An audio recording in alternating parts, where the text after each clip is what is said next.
everyone! Welcome to my channel Creepy Narratives.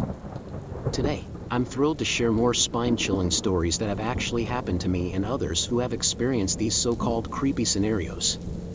These incidents were so eerie, creepy and strange that they had us questioning the very reality that we knew. So, sit back, relax and prepare to be captivated by the enigma of these creepy narratives. Welcome to my nightmare. I think that you're going to like it. Enjoy. Let's start with story number 1. Story number 1. During my vibrant years, I was an active participant in the youth group at my church. Every summer, we eagerly embarked on a journey to the confirmation camp nestled deep within the enchanting woods. This camp held a unique aura. It resided amidst the picturesque harvest country, surrounded by vast fields where migrant workers would occasionally seek solace and respite. These laborers, in search of showers and water, often found their way to secluded corners of the camp. While the local community shared proximity to our haven, stories about potential threats or odd occurrences circulated, reinforcing an underlying sense of caution. One fateful weekend retreat, as the campfire flickered and the moon illuminated our gathering, a group of counselors and I engaged in an engrossing late-night conversation. Tales about camp escapades and curiosities flowed freely, each narrated with fervor and a hint of suspense. Among the captivating stories, one account shared by a boy named Aaron left an indelible mark on my memory. As Aaron leaned in, his eyes sparkling with nostalgia, he began to recount his eerie encounter at confirmation camp. It was his inaugural year, and the unfamiliarity of the campgrounds was occasionally disorienting. In the company of a friend, he embarked on a hurried journey to the nurse's cabin to retrieve medicine. Time slipped away, and they found themselves racing against the clock to reach a group activity. Emerging from the nurse's cabin, their path crossed with an enigmatic stranger, a man ambling through the campgrounds as if he belonged. Eager to reach their destination, Aaron and his friend approached the man, inquiring about the route to the pavilion. Much to their surprise, he declared himself as the nurse's husband.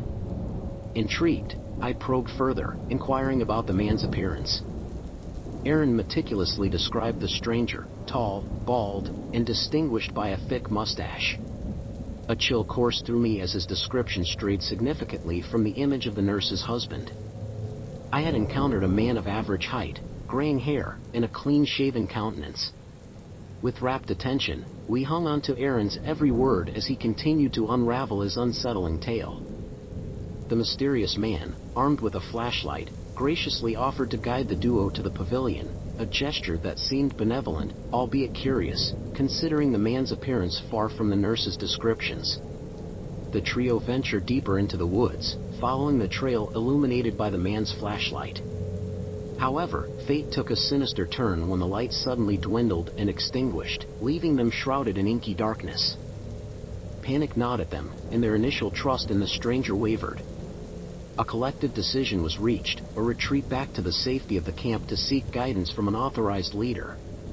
Despite the man's hesitance, he reluctantly complied, guiding them along the path they had traversed, back to the familiarity of the campgrounds. The sense of relief upon re-entering the camp was palpable, but uncertainty still lingered. As Aaron and his friend confronted the man about his directions, his response was cryptic, a vague directive to follow the path behind them, weave through the bushes, and find the pavilion on their left. With an enigmatic smile, the man disappeared into the night, dissolving into the shadows of the woods. As the weight of Aaron's tale settled upon us, an unsettling silence enveloped our group. A disconcerting feeling settled within me, and a cascade of questions flooded my mind. Who was this enigmatic figure, and what sinister purpose could have motivated his actions? The implications of his charade were chilling. Had he guided them further into the depths of the forest, who knows what malevolent intentions may have unfolded? To this day, the memory of Aaron's eerie encounter remains etched in my mind, a reminder of the inexplicable mysteries that sometimes lurk within the familiar confines of even the most cherished places.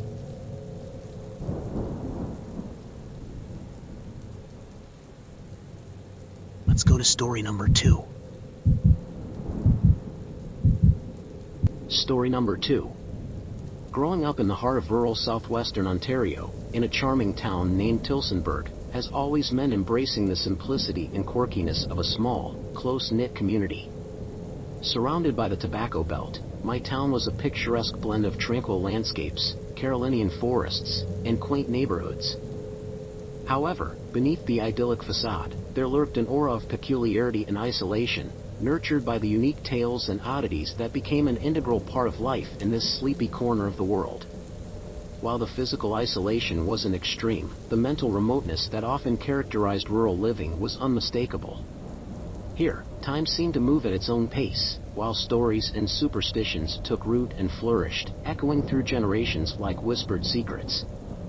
In a place where life often played out against the backdrop of sprawling farmlands and the occasional bustling small town, it was easy for tales of the paranormal to find their home. My recent transition, prompted by a traumatic carjacking, led me to live with my girlfriend's family in their ancestral home. My girlfriend had shared her own haunting experiences with me before I moved in, stories of ghostly encounters that had always struck a chord between belief, skepticism, and fascination. It wasn't long before my perspective shifted from casual intrigue to first-hand encounters with the unexplained. The house had a history woven with whispers of 3 distinct entities that had taken up residence within its walls. One was an elderly woman, a specter from the 1930s, who seemed to linger on from a bygone era. Another, a towering, enigmatic male presence, seemed to cast an eerie shadow across the rooms. Lastly, there was the puzzling figure we had come to call the Crawly Boy, a name we gave to the entity that had earned its moniker by an inexplicable habit of crawling. As summer nights melted into hazy memories, one particular evening stands out, the eerie glow of the moon casting an ethereal light as my girlfriend and I found ourselves seated in the living room. Our late-night conversations often wove through the fabric of the bizarre, and that night was no different. Wisps of mist danced in our peripheral vision, prompting thoughts of migraines, but there was something more profound at play. The wisps were mere preludes to the uncanny experience that awaited us. As I shifted my gaze toward the dining room, an unsettling distortion gripped the space. The room seemed to vibrate, objects quivering as if resonating with some unfathomable energy. Yet, it was the sensation of being watched that sent shivers down our spines. With a shared glance, my girlfriend and I acknowledged the eerie presence that had settled among us. Under the table, a sight that defied reason met my gaze, an arm, pale and pallid, its silvery skin an unsettling testament to its unearthly nature. The arm scuttled away, an elusive specter vanishing into the shadows. Fear and curiosity wrestled within us, but a shared unspoken agreement kept us rooted in place. In moments like these, primal instinct tugged at our better judgment, urging us to avoid delving deeper into the enigma that had gripped our home. Months later, settled into my new life within these aged walls, another curious incident unfurled. Seated on the front porch, summer's warmth caressing our skin, a casual conversation drifted toward the supernatural. As anecdotes of ghosts and eerie occurrences filled the air, my girlfriend's young son interjected, his innocent voice recounting a peculiar memory, a man without legs, crawling past our house, a spectral figure traversing the night. But the most haunting chapter of my tale harks back to a day in the mid-'80s, when I was a mere child, navigating the landscape of childhood innocence within the confines of our 2-story abode. The house, a box of familiarity and warmth, harbored secrets that would forever remain etched in my memory. On that fateful day, my older sisters and I found ourselves enveloped in a bizarre symphony, a cacophony of footsteps and peculiar sounds that seemed to echo from the roof above. The clatter of stones, the unsettling rhythm of an unseen presence, sent ripples of unease through our young hearts. A theory emerged, a theory tinged with childlike wonder, a squirrel, perhaps, or a playful spirit. Curiosity took hold, and my sister's keen eye caught a fleeting glimpse, a figure crouched atop our roof, a silhouette etched against the night sky. Our fears took root, suspicions heightened, and as the evening's curtain fell, our once familiar dwelling had transformed into a haunting mystery. Authorities arrived, skepticism woven into their every word, discrediting the vivid recollections of 5 young witnesses. A singular officer ventured forth, casting a fleeting glance toward our rooftop, before departing into the night. Our pleas for validation went unheard, dismissed by the very individuals tasked with our protection. Yet, our ordeal was far from over. The discovery of footprints etched into the soil outside our sanctuary affirmed our truth. The rooftop wanderer, a phantom harboring secrets we could only fathom, left an indelible mark upon our lives. The lingering question remained, why had we been left to unravel this enigma on our own?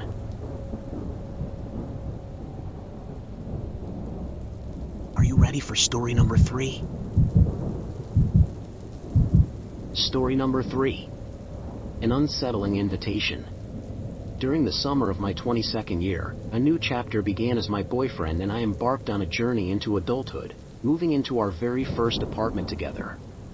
Nestled within a modest building of about 12 units, we found ourselves amidst a diverse community of tenants, each with their own unique stories and quirks. Every hallway encounter or parking lot exchange was punctuated with friendly nods and small talk, creating an atmosphere of camaraderie. As my boyfriend's sociable nature led him to quickly connect with our neighbors, my own introverted tendencies often left me observing from the sidelines. One particular neighbor, Lisa, stood out with her friendly disposition and a propensity for striking up conversations. Despite the age gap, we found ourselves willingly lending a helping hand, particularly to Lisa, who seemed to relish any opportunity to engage us in her company. The routine of aiding Lisa became a regular feature of our days, a mix of genuine assistance and the comforting familiarity of interacting with an elder. Yet, there were moments when Lisa's behavior took on an eerie undertone, like a subtle dissonance that sent shivers down my spine. One sweltering day, as the sun blazed overhead, Lisa's unusual invitation set in motion a series of events that would forever etch a sense of unease into my memory. Jim, my boyfriend, and I had just returned from a day at the beach when we encountered Lisa.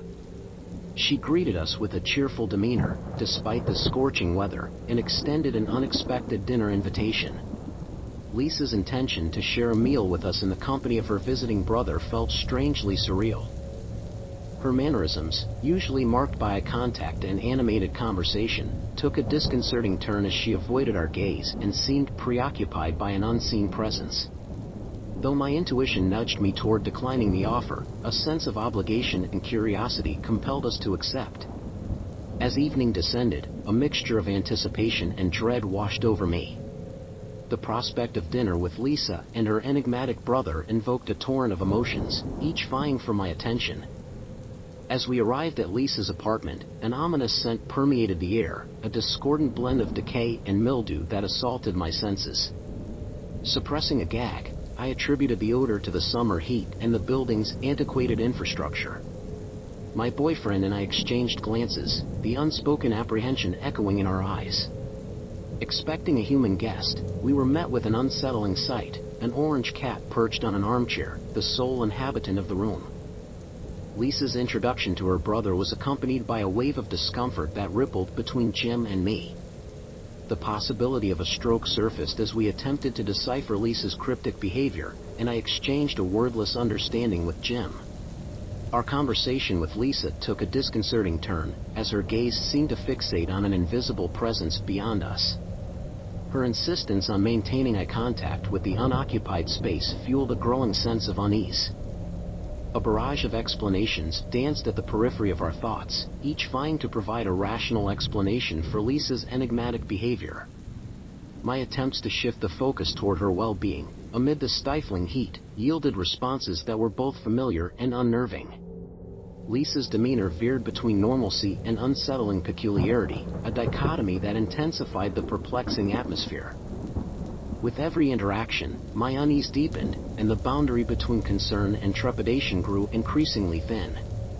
As Lisa ushered us toward the dinner table, I grappled with an overpowering sense of discomfort that refused to relent. My instincts wavered, torn between my desire to provide support and the unsettling notion that a lurking enigma defied my comprehension. The dinner itself was a surreal dance between conversations punctuated by Lisa's curious fixation on an ethereal presence that eluded our perception. Jim and I found ourselves navigating a fragile balance between compassion and growing disquiet. While we sought rational explanations for Lisa's behavior, the veneer of normalcy continued to fracture, revealing glimpses of an unsettling reality lurking beneath.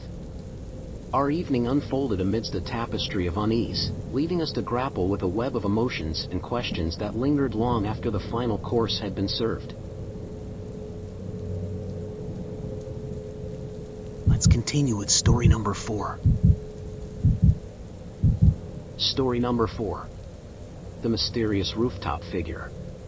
Amidst the backdrop of childhood innocence and the enchantment of mid-80s nostalgia, an ordinary day in my idyllic 2-story home would unravel into an unforgettable tale woven with mystery and disbelief. Picture a quaint home, its design echoing the essence of comfort and familiarity. Within its walls, 5 young hearts beat in harmony, innocence and curiosity intertwining to create a tapestry of youthful wonder. My sisters and I, aged 7, 8, and 11, alongside 2 cousins of similar ages, embarked on a journey that would forever alter the fabric of our reality.